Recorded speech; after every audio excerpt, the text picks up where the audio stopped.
Hi, and welcome to this week's Property Legacy podcast. This is episode 6 of season 4, and we're with Gemma today, all talking about rent to rent and Gemma's experiences so far as a property investor. So, Gemma, can you tell us where you started at? What was your starting point when it came to getting into property? So it is a bit of a story. Basically, I got divorced 3 years ago and I was waiting for my financial settlement. And I know I was going to be getting it last year, about August, September time. So I thought, this is my chance to build a business rather than just buying a house and being comfortable the rest of my life and working in the bank for the rest of my life. That's my background. I thought, this is my opportunity to make a business out of it. So I started educating myself, listening to podcasts and YouTube videos, going to networking events. I was recommended Samuel Leeds, so I went to one of his crash courses. And then I did a Touchstone 2-day event that was a very hard sell at the end of that. Yeah. And so obviously I didn't join their academy. And then I joined Susanna Cole. Mm-hmm. So we was either going down the flip side or the sourcing side, but I didn't end up doing any flips in the end with her. I found it quite a bit of a slow process. And also it was all online because she was in Bristol, I think. So I didn't sort of connect with it properly because she encourages you to network, but it was all online or on the phone. So then I met a girl called Marina through Susanna Cole, and she actually said, do you want to come with me to this event? The sort of focus on creative strategies and things like that. And I was like, oh, then. So, and then she ended up saying to me, oh, I can't make it now, but you still go along. I was like, so I went, and I realised that she'd kind of tricked me in a way, because it was just one of the PMAs, the golden ticket that Aaron Curry offers to people. So I think she knew that I was just going to love it. So I did the 3 days PMA, Property Mentorship Academy, and then joined the VIP straight away, literally the next week, following week. So I started that in November last year. But I'd already started the purchase of a house. It was supposed to be a hands-off investment. Okay. That was in Carlisle, so it was supposed to be a sort of HMO conversion and worth more and pull all the money out and everything. And then that all kind of went wrong. Didn't trust the company. Went up there to see it, and I couldn't even get in the house to see the house that I was buying, things like that. And I was just like, this is not right. So just started getting bad feelings about it. So then I thought I could trust the builder that I met, again through a networking event. So got the help from him, managed to get the house to go through and complete in January. But again, I got bad feelings about him. He was saying all sorts of things. So I was like, right, no, let's just leave it. But it had already obviously gone through. It's on a bridge, meant to be on a bridge, redevelopment finance. So obviously didn't need the redevelopment finance, so I ended up just having to sort it out myself. Went up to Carlisle, sorted out the house, all the people that I needed to meet there, and just give it a bit of a freshen up. So I met Joe through sort of recommendations, asking other people, and he does the management side. So obviously I was sort of saying, would it work as service accommodation and things? So he was like, well, I already have quite a few houses where we're providing accommodation to people in the hospital, and they all know each other, so it's word of mouth that they get people to fit the room. So it's a 3-bed terraced house, but there's a room in between the kitchen and the living room, so we've made that into a 4th bedroom. So it was slow to start with.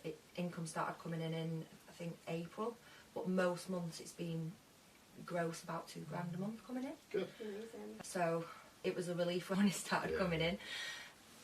And then I managed to get off the bridge just in time for the 16th of October, so it's now on a normal mortgage, and I'm so relieved that it's just on a normal mortgage for the next couple of years. So I have got equity in that property. So is that still an HMO, a small mini HMO? It's like a mini HMO, yeah. So it's four rooms and shared kitchen and bathroom. Very good.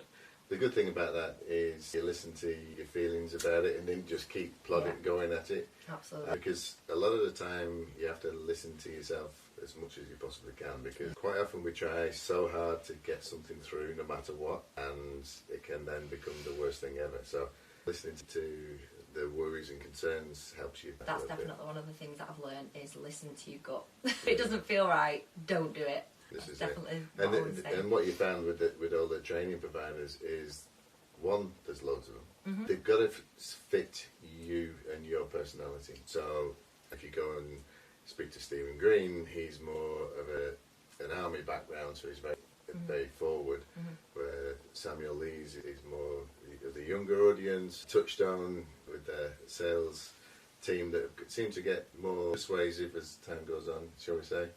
And then you got Pin and Progressive and all these, but they all teach the same theory. That's at the end of the day. And it's whoever suits you that you feel comfortable with. So I think that was good that you didn't just go with the first person you talked to, and you actually got some information. Yeah, I've probably spent too much on education, to be honest. And I did Jamie York as well, I forgot about that one. That was a 12-week Just add another one. Just another one. But I love Aaron's community. It's just amazing. It's in Wilmslow, it's not too far away from here. And a lot of it is about the mindset as well, because it's 80% mindset and 20% property. That's what you have to really work on, is the belief system, and I really do this, and the imposter syndrome and all those things. But with you coming from a bank background as well, which is, correct me if I'm wrong, is more reserved and not really a risk-taking background. Now you're coming into this where there's always a risk, but you can create calculated risks and things like that. So how was that change for you to change the way you looked at money through your career and through what you've been taught from school? It was a bit of a shock, to be honest, because obviously I've always done things in a certain way, working in banking for 25 years, and I still do work full-time for the bank. So that's hard as well, like transitioning between property and banking, because it's very different. But in terms of the money side of it, I didn't read Rich Dad Poor Dad book until last year. And I was like, how am I 43 years old and I'm only just reading this book and sort of realising what it's all about? And I was like, I've always worked in banking and I've never thought about it like that. Obviously creating the assets that's going to give you the cash flow, that's going to pay for your lifestyle, that's going to pay for your car, that's all of that. So I've done a lot in 18 months, a lot of self-development and a lot of learning. It's just, it's been crazy. When I went through it myself, I found that you've got to get your head around all the mindset and thinking of the way you think about money, because you've always been brought up that you go and do well at school, you go to uni, or you go and get a good job and you work hard, and then you get a big house, a big car, all that kind of stuff. But at the end, that's just you paying for things. That's it, Nothing is actually giving you anything back. And the Rich Dad Poor Dad, or the actual Monopoly game, where you go and buy a few little houses, then convert them into hotels and go on and on and on. That's really what life is about. But it takes you a while to get that, and we don't teach the younger generations that. There's nothing in school that teaches about it. But I think that's more to do with the fact that they want employees rather than entrepreneurs. Exactly. So that's the big change. Well, it's like even the school system's not changed for years. The school system was created around people that worked in factories. Literally a factory worker shift, that's how it was created. But nothing's changed for so long, and the world is changing around everybody, but even that basic schooling system, it's not changed for, I think, something like 60, 70 years. So it's more than that. Since Ford and Carnegie in America. So a long time. A hell of a long time. So I know obviously you've spoken about your HMO, but I know you're quite experienced with rent to rent as well. So do you want to speak about the current portfolio you've got and how you went down that kind of strategy? So, like I say, I do a lot of networking. So I met two guys who do the rents. They were managing it as well. So they were just like, do you want to come and have a look at one that we're getting ready? So I did. I think that was November time last year or something. And I was like, if I'm going to do it, I'm going to let these guys sort of manage it. So I ended up getting the first one with them in February. No, it was end of January, and then it was full the whole of February with contractors. So I got quite good income that first month, and then it kind of went a bit downhill after that. The contractors sort of, the work wasn't happening and they had to go home and didn't get anyone else in. So it was just sort of normal bookings. So that was a little bit up and down. Rent to SA rather than rent to rent. Well, it's rent to service accommodation. Yeah. So that was the first one. But it was, fortunately, they managed to do a 3-month rent because they needed carpets and stuff that I needed to pay for. So that was all right. And then me and my business partner, Julian, who I met through Aaron Curry's mentorship, we came together in March and did one together. So we got that up and running. We literally went to see it on the Tuesday, got the keys on the Wednesday, We had it live by the Friday and had our first booking by the Monday. That's how quick it happened. So it was really good. We did a hand-holding service with Tom and Freddie, they're called. I don't know whether you know them. No, I don't know. I think they have been to a couple of the networking things, but they're really good guys. So showed me everything that I needed to do, and then just went from there. So we got another one in May, an apartment that's doing really well, and then another one in August, and another one in October. So you're finding got 4. the rent-to-rent actually working well for you then, as long as it's rent to SA, not rent to just basic rent out? And that's obviously the Manchester area, is it? St Helens is St the Helens, main the area. tower. My one is in Wallasey, and then the 4 that we've got is St Helens and Haydock. Right. So a lot of contractors in the area, because it's really good for getting to everywhere: Manchester, Liverpool, Warrington, Prescott. So it's a really good location. The first one, the bungalow that we got, is literally right near the A6, and it's got a pub across the road. So that's ideal for contractors. That's all they want. Somewhere to eat there. Eat and sleep and have a beer. That's all they want. But the apartment's had someone in there since August. She had a house fire, so I think she's going next week. Finally, a house is going to be ready. She's got 2 kids, so. Right. So being able to provide housing and homes for those kind of scenarios are really important. Absolutely, because yeah. what happens if you do have a fire? What happens if Exactly, yeah. you're working away from home? How do you actually look after that? Yeah, so it feels really good knowing that we're helping someone as well as obviously making a living out of it. So she's a really lovely girl as well. She's keeping messages me saying, yes, we're going to be booking again, and we contact each other as well. Obviously, if we need to clean in between. Definitely for the long term, we just have to work it out. So, obviously, I know you've managed to do quite a lot in quite a short space. If you were giving advice to somebody that's starting out now, what would be the best piece of advice that you could give them? Because we ask this to a lot of people that might have done that, been in it for years and had lots of different experiences.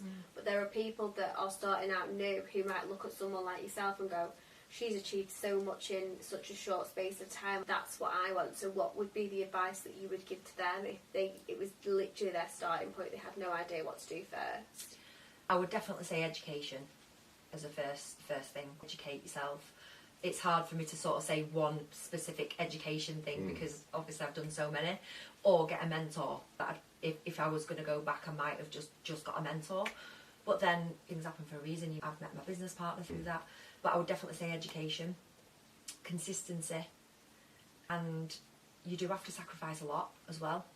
I've probably not watched telly properly for 18 months because I've been having to do things around my full-time job, around having a life and, looking after myself and things. And action taking is the main thing as well, because we see a lot of people within the community and things, and it's like you might do all this learning but not actually take action. So it's like do take action rather than learning and then try and take action at the end of it. So one of the things we find is giving people accountability and actually saying, you're going to do this by a certain time, but also not to get stuck in that analysis paralysis where people just looking for that perfect deal that has no money down, nothing to do on it, and all that kind of stuff, the unicorn of deals. But the majority of the time with properties, you can go and find a property, do the deal, and actually run with it and learn more doing that than you will do just going to get a course. You're always going to learn more actually doing the thing that you want to do. Absolutely. And in terms of, obviously, I know you're juggling everything around working in banking. What's the goal with that? Are you wanting to go full-time in property? Yeah, absolutely. That is my goal, as soon as possible. When do you think you'll take that jump? It can be a scary jump as well. Oh, absolutely. Like, the security from the last 25 years being in a normal job, although I've only been full-time for the last few years since my divorce, because I had to go full-time, but the security is just, it's going to be very scary. But the aim is to get to 10 rent-to-rents, and then we've got £5,000 each on average, say £1,000 per property, if we can. And then, obviously, I've got my Carlisle property, I've got my property as well, and other avenues that I've got as well to make money. There's always different ways of making money, even referrals to day companies, management companies, everything as well. So I think as well, with that risk of going into it full time, I think as well we set ourselves these ceilings on things all the time. Well, if I can't do that because then I have to achieve this, and sometimes it is like what we've been speaking about, and it's so fluid with our messaging for people. Like, you have to take action. You have to do things that feel scary and risky. You are going to think, oh my god, what if it doesn't work out? Yeah. But it's knowing exactly what you have in order to make it work. Most people, they see a ceiling and they go, that's it, no, that's my ceiling forever. And it's like, well, no, there's so much more that comes from exactly. that. Yeah. You've just got to make sure that all those additional bits, what are my multiple income streams, what is this, what's that, who are my audiences that I can, profit from, and all of that. But do you think you'll do your existing with growing your portfolio? Is that something that you think you'll do in your business partner setup, or are you intrigued to do some more stuff on your own as well? Yeah, I would like to do a bit more on my own as well, because you never know what might happen in partnerships. So I would really like to do more things on my own. Obviously, I want to buy more property, whether that is with my business partner or on my own. So that's how I see next year planning out. Trying to put a bit of focus on some lease options as well, because they'd be the perfect rent to rent, but with the option to buy. So that's one of the things that we'd like to do a bit more of. So more connections with letting agents and things. So ideally, I'd like to be gone from my job in summer next year. Ideally. Well, it's a scary thing to do, and when I did it, in hindsight, it probably would have been better leaving it another 12 months, but I would have hated doing that. It's just a case of you go for it, and especially if you're stepping off when you've got a £5,000 income, that's going to make it a hell of a lot better for yourself. Definitely, yeah. Cool. So, with the first property being miles away from Manchester, you think you'll go that far to be in the future? If I could get the same sort of property and get Joe to manage it, then why not? Because it's quite far away. But if I go there once and sort it all out and prepare it, and then he just manages it, then am I doing that at all? So, was that a good thing for you, going for your first one being so far away, or should you have really looked at your immediate circle? Or? Yeah, I think in hindsight, I should have waited a bit longer. I think because I knew the money was just sat there, and I was like, I really need to do something. This money could be working for me, and I just wanted to get going. So I'm quite an impatient person. So I was like, I just want to get something done. So I probably should have waited and just done things closer. Also, there's a lot of opportunities in Manchester, so I could have just stuck closer to home, definitely. Well, you'll definitely get a lot of contractors around the Trafford area coming up in the next few years, won't there? With all the new stadium and everything there. So, is that, you're going to carry on doing rent? Is that what you really like? Rent to rent is just a tool to get out of the job, because it's quicker cash flow. Like I said before, within a week we had a booking, whereas the one that I bought was months. So it's much quicker. But I would like to be owning the property so that I'm getting the cash flow and the increase in equity as well, and building the wealth. So, but that's the first goal, is the cash flow to replace my income, to give me my time back, so that gives me more time to focus on. A lot of the education companies put rent to rent as the thing to do while you haven't got much money. Do you think that's really the right way to look at it, or does it stand up as a strategy on its own that you can do whether you've got money or not got money? Obviously, it costs a little bit of money to do a rent to rent, because you've got to put your first month's deposit and rent down and furnish it all, make it look nice, stage it, photographer, everything else, and then get it all on Airbnb if you're doing any training in it, because obviously there's specific people who do training in SA as well. So you're probably looking at 6 to 10 grand per property. But there's always options around doing it without money as well, because we've got an investor lent us 10 grand and we're giving him 10%. So he's happy with that. We can get another 2 from that. So it's a win-win. Amazing. And if you think about, I know you said a lot of the people that you've met were from doing the courses or networking. How important do you think networking is in the property industry? Massive, absolutely massive. That's how I've met a lot of the people that I now know. The lady who does the staging, I'd class her as a friend, and hopefully I'm going to be co-hosting the networking event with her. So you just meet so many different people that you can connect with and help each other. I'd definitely say it's really important to get yourself out there.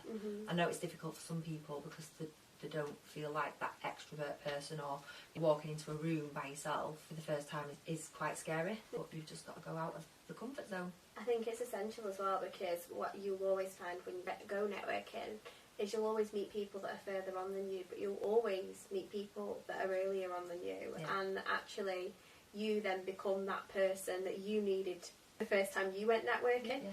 And it lends to itself, because just from having normal conversations with people, it can lead to joint ventures or collaborations, or even just keeping people fresh in your mind when certain things come up, or if you see an opportunity you think, oh my god, they would be perfect for it. I think in terms of that, the face-to-face networking when it comes to property is just essential, because what you don't know. Exactly. And you can learn so much just from having conversations in the room with people. And if you're all working on different strategies, there might be things that you've never even tapped into before, you've never even learnt about. So it's just about opening yourself up to, it can feel scary at first. And sometimes even if you do a lot of networking, sometimes you can just be having a bit of a rubbish day and think, oh god, I can't be bothered. But you can come out and be like, oh my god, I've just met this person and they're going to do this with me. That has happened so many times. I've literally had the most rubbish day, gone to a networking event, and it's just lifted me up again.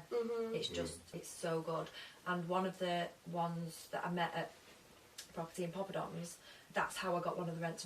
I met him through that, and then he was saying that he's selling for all the deals, and I was like, right, well, we'll take Haydock on then.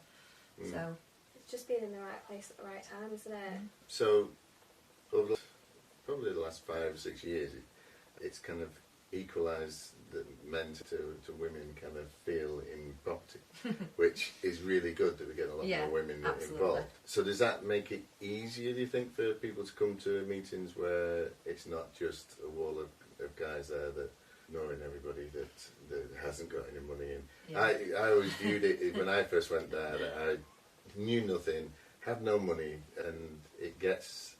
You think everybody else there are millionaires, and you feel under pressure. So do you think now, that because we've got a really good mix of who attends, whether it's you just starting out or veterans, does that help then new people come in?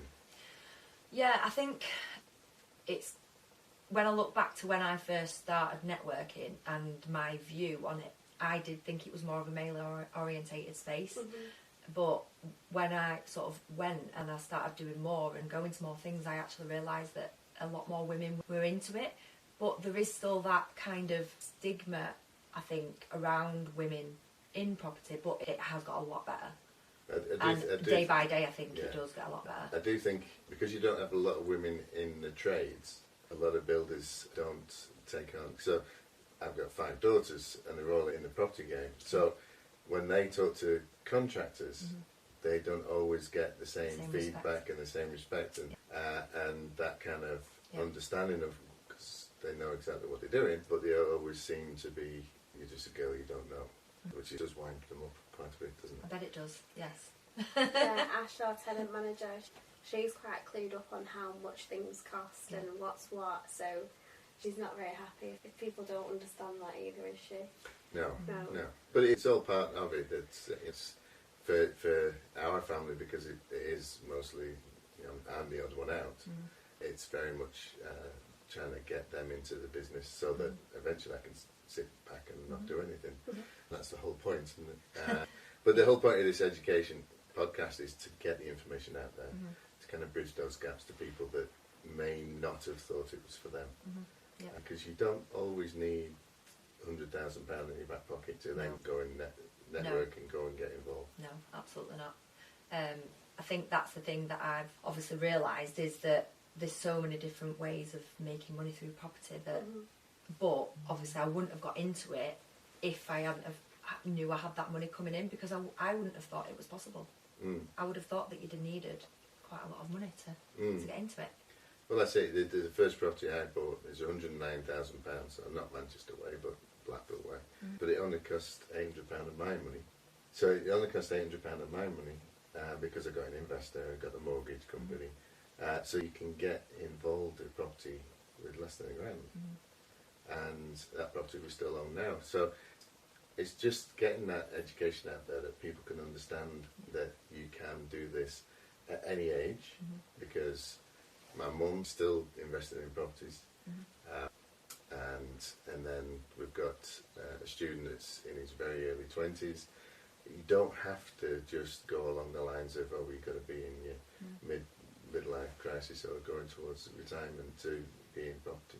So if somebody's watching this and they want to work with you, whether that's somebody just starting out that wants a little bit of guidance, or whether that's somebody that wants to invest with you, how do they do that? Do you have a website? Do you have socials that you can get in touch with you? I've got all of them. So I've got Instagram, which is gkp.properties. I've got LinkedIn, which is Gemma Pearson GKP Property Limited. And I do have a website as well, which is just gkppropertylimited.co.uk. Excellent. And are you actively looking for investors for future projects? Obviously, going into next year, looking at buying more property, so we'll be looking for investors that want to work with us, JV. In the future, I would like to sort of do a bit more coaching and mentoring as well. So I would like to get into that space eventually. Very I good. do like helping people. Yeah. There's a lot of people that say no, and it's how to deal with that. And how did you deal with it? Or did you just talk to people that had deals available? It's all that type of stuff. To be honest, 2 of them were sourced, paid a sourcer, and then one of them was through the thing. But I have had a lot of sort of training and practice doing the spiel to people. So one of them, we actually did the spiel, and it's just a case of sort of saying to them, it's guaranteed rent, 3 to 5 years. It's actually more looked after because it's cleaned every week, rather than having a tenant in there for 3 years and then you have to go and sort it all out after. What else would we say? Maintenance, we deal with the maintenance. So they literally get the market rent fully because they don't have to deal with any of the small maintenance stuff. Or a management agent because we're the one who's managing it. Amazing. So, and you said you were working with a company for off-market deals. Do you want to tell us a bit more about that? So it's like Rightmove but for off-market deals, basically. So they obviously deal directly with the sellers. I don't know whether they might be struggling to sell. So basically I get investors and match them up, or I've actually got someone who was struggling to sell as well. So he's going to them to sell, and that's a portfolio.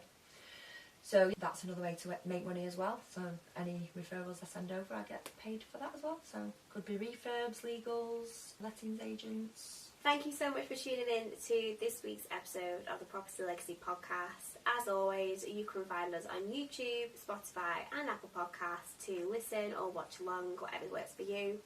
If you're not connected with us already, make sure to find us on social media. We're on Instagram, Facebook, LinkedIn, TikTok and YouTube Shorts. And we can't wait to see you in 2 weeks' time for our next episode. Thank you so much for listening. If you have any questions, feel free to pop them in the comments below. And we can't wait to bring you back for the next episode with a brand new guest.